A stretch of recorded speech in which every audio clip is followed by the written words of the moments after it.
Hello, I'm Cristian Spanish-Schmidt, and this is a companion for the talk I had today at Yale regarding point-of-care ultrasound in the outpatient clinic, a program designed for an internal medicine residency with a primary care track. So again, Cristian España, and this is me when I was a kid, basically in residency. With all my gear, there is a little blue bag that had everything I could carry to see my patients. And I really would like to have this, a tricoder. No, everyone knows Dr. McCoy and his famous tricoder in Star Trek. He will get diagnosis, he will get a lot of stuff apparently from this tricoder, and this is what I wanted. But, well, I think we are not that far. In 2007, I had the privilege to meet Dr. Boris Suravics. And Dr. Boris Suravics, a prominent cardiologist, told me at that time that the future of medicine was not anymore on our stethoscope or an EKG, and it was mainly at the point of care. And he was pointing at a device that he just saw for the first time a year before, and it was a small ultrasound. That ultrasound was way better than the attendings of cardiology attendings to figure out what was going on in the heart, even when it was used by general practitioners or students. And that is a very important thing that stays in my mind, and that's why I wanted to, at some point, learn point-of-care ultrasound.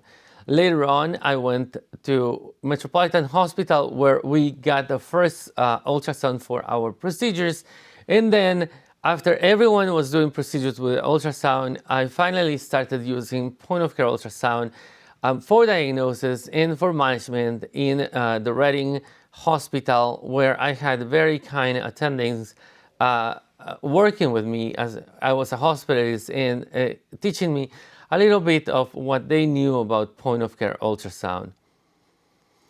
So, look, point-of-care ultrasound is still something kind of new. It's not that new. I'm already 8 years on the row, but it's still somehow new for a certain degree of attendings, and at least for implementing programs. And in this case, I want to talk about certain things that we can do to implement point-of-care ultrasound.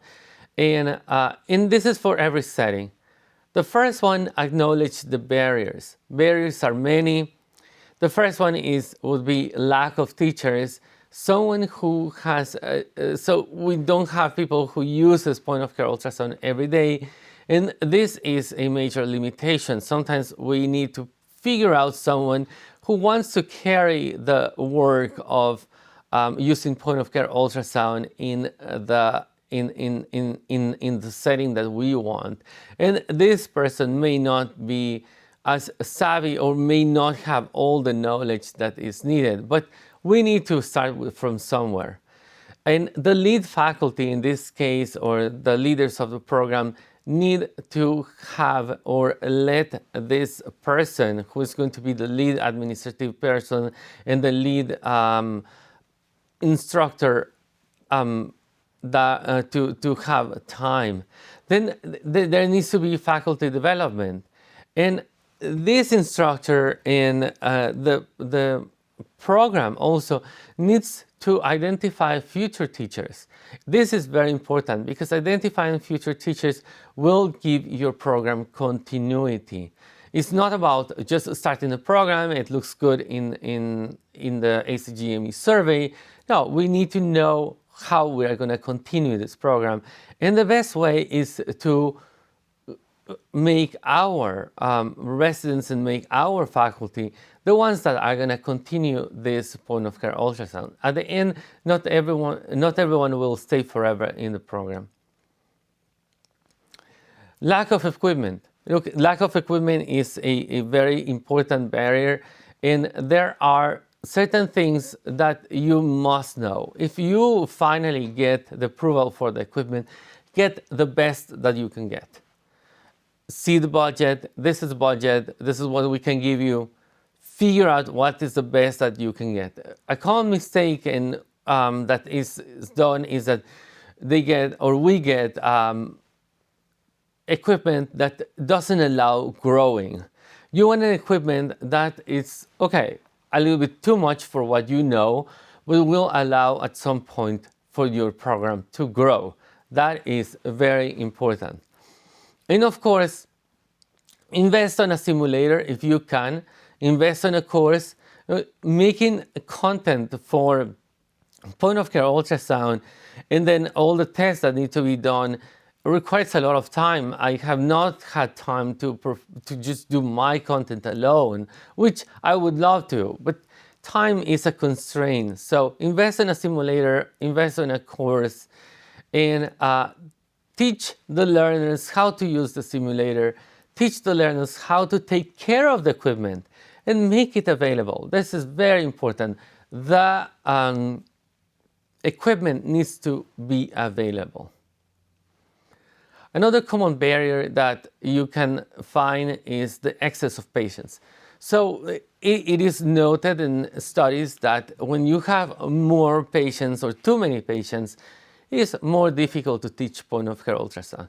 At the beginning, point of care ultrasound is a feat, or it's something that takes a long time to be done, because you are learning, your learners are learning, and it takes time. So for the leading faculty and for the people who is administering the program, they need to understand that the professor or the teacher that is going to, or instructor that is going to instruct this new or make this new point of care ultrasound users do ultrasound, it's going to take time. I would tell you right now, let's say that I have a patient with a pneumonia, or I have a patient with whatever condition. I can perform a point of care ultrasound in minutes. And I can seamlessly use the point of care ultrasound while I'm talking to the patient. However, this is not true for beginners. And you need to, especially for your residents, even if your residents already did all the courses and everything, you need to teach them, you need to develop their skills, the psychomotor skills. So that's very important. And look, when you are using point of care ultrasound again and again and again, it will just improve. Time will be less and results will be better. Another common barrier that I have seen is that people never use point of care ultrasound in rounds or during the outpatient clinic. And look, people go and teach a point of care ultrasound with patients that they look, this patient has something interesting, I'm gonna go and see this patient with my residents or my students. So this patient has something interesting, I'm gonna go and see and ask the attendings. The way that I teach is that I am rounding and I'm using point of care ultrasound. And very important, I always bring my machine with me, and the time I made a decision of performing a point of care ultrasound in this patient and having the point of care ultrasound machine with me, or the ultrasound machine with me, it's zero, it's instantaneous. I already have the machine. The machine is on, is ready, is clean. So let's go. Let's put the name of the patient on in the machine, and let's do the ultrasound. And this is how I like it. It's better to perform the point of care ultrasound when the point of care ultrasound machine is available. Another common barrier is not being confident enough.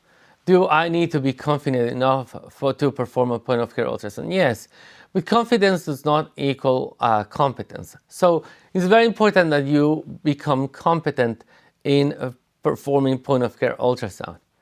And the only way to become competent is practice and get feedback. And of course, if you have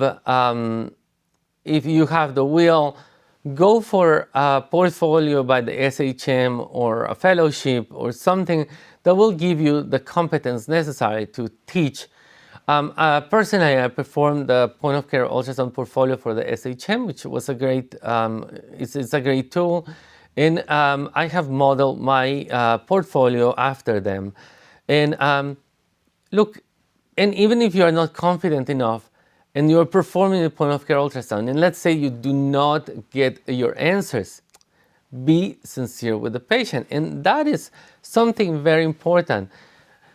We need to talk to the patient and we need to tell the patient that we are performing a point-of-care ultrasound. A point-of-care ultrasound is, of course, something that is limited and is not really for a complete anatomical review of the organs that we are looking at.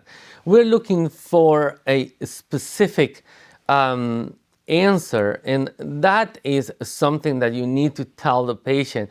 That is something that you need to tell your students. And if you don't get the information you wanted, just move on and talk to other attendings and get the right studies for the patient. So documentation. Documentation at the beginning is daunting, it's a long process, but you can, once you can upload your videos or images, at least your images, create your templates for documentation and modify your templates as needed. And that will save you a lot of time and that will let you bill. And billing is not that thing like I would like everyone to be billing for point-of-care ultrasound. And we're not doing this just for the money, but remember, if you want to keep your program of point-of-care ultrasound going, you need to show sometimes the C-suite what's going on and how you are adding value for them in this case. How do I explain to the patient? Look, just talk to the patient. Tell them point-of-care ultrasound is a limited study and we are beginning doing it because of this specific reason. We're gonna look for an answer for this specific reason. I'm not looking for tumors, I'm not looking for things that I cannot address. You have this diagnosis and this point-of-care ultrasound will help me to make a decision on this diagnosis. Discuss with the patient and discuss at the same time while you're taking your point-of-care ultrasound with the patient, discuss your results. The patients will appreciate that very much. And again, go for it. Go for it. From my experience, today is the best day to start learning point-of-care ultrasound. Second, the worst point-of-care ultrasound is the one that is not done. It's not like in other things that is very less than more. Point-of-care ultrasound will give you a lot of answers, and as long as you are putting those answers in the context of the patient and doing some medical decision making, documenting, etc., point-of-care ultrasound is going to be the go-to tool for a long time. And right now, I'm just going to tell you, I do not see a way where I can practice medicine without the point-of-care ultrasound. I don't know how that happened. I don't know how that will be. Let's say that I am in the urgent care and I don't have a point-of-care ultrasound. I don't know. I am in the outpatient clinic and I need to go to see a patient who I am managing for, let's say, the diuretics, or let's say for cirrhosis, or let's say for a lot of other stuff. And I don't have a point-of-care ultrasound. I can tell you, I will be nervous because of that. And let's say that I need to do a procedure and I don't have the point-of-care ultrasound. I don't know. That has not happened to me for already so many years that or I have had the point-of-care ultrasound with me for so many years that I don't see how my practice can just go on without it. I have a point-of-care ultrasound machine inside my house, and let's say that the kids have something and my wife is asking me if there is a pneumonia, I just scan their lungs in seconds. So I'm not trying to be the pediatrician of my kids, but let's say that it's something acute, something at the end of the day, and I can give an answer with the point of care ultrasound, of course, I will do it. Of course, I don't want you to be cowboys. I don't want you to do stuff that you have not learned and you have not been trained in, right? And don't do it alone. This is very important. Create a collegiality between the different specialties that use point of care ultrasound. The cardiologists, the ICU doctors, the emergency department. One of the things that was very important when I was in the hospital setting was that I went downstairs to the ER physician, who was the one that was taking care of their point of care ultrasound, their machines, to tell them, look, my residents are being teach and they are going through a course, and I would like them to be able to use the machines. And we got that, and just that conversation was went to a big deal. And also conversations with the intensive care units were so important, because they also do a lot of the teaching, and conversations with the other hospitalists, and conversations with, of course, risk management at the beginning. After that, risk management figure out that this was not such a big deal as it should be, especially after the pandemic. And in the outpatient clinic, talk to all the attendings and make sure that you have a direct line to your leadership so you can show what is going on. Have statistics, and try to be having QA projects and document your progress. And again, don't do this alone. And very important, again, teach your residents and all the staff how to take care of the equipment. This is very important. You don't want that probe that on the floor, right? That's very important. This is a $100,000 machine, and you don't want a probe on the floor. And again, last but not least, while you are in your practice, create your portfolio. And if you have gone through any of the courses or a fellowship, start creating portfolios for your residents. And last but not least, practice with feedback. Feedback is the part that makes the practice valuable. Use all your resources. Our resources are an ultrasound, the butterflies, phantoms, and a sono simulator with the SonoSim. But if you have more, use it. Don't be afraid. And again, don't be afraid of showing and having those resources readily available for your learners. Even if it is poster presentations, put something out for the residents to see how the point of care ultrasound is being used. Put something out for the attendings to see how the point of care ultrasound is being used. As a last note, I'm coming from the inpatient world.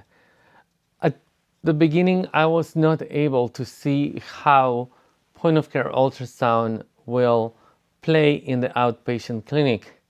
And I can tell you that using point of care ultrasound in the outpatient clinic for many ailments is just improving the patient care. I feel like it is like the change when the pandemic came and I couldn't hear the lungs of my patients who were having COVID, but I needed other tools to figure out what was going on inside them. And then point of care ultrasound became my go-to tool. And now with many patients, and I will tell you there is probably one day every month that I don't use the point of care ultrasound in the clinic. With many patients, this is a tool that when integrated within the visit of the patient, with having everything together, with being prepared to perform the point of care ultrasound, has changed my practice and has changed the way I see the primary care. We are innovating, and I'm sure we are giving value to our patients with better, significant, better advice, significant better education, and significantly better experience with the point of care ultrasound. And there are patients who come to me and they have referred new patients to me because I am the guy that actually hears them while I am examining them, because I have the power of using the point of care ultrasound and giving them a better advice, and I hope an advice that they can understand in a better way than if I didn't have the tools and the imaging right at the bedside to help them.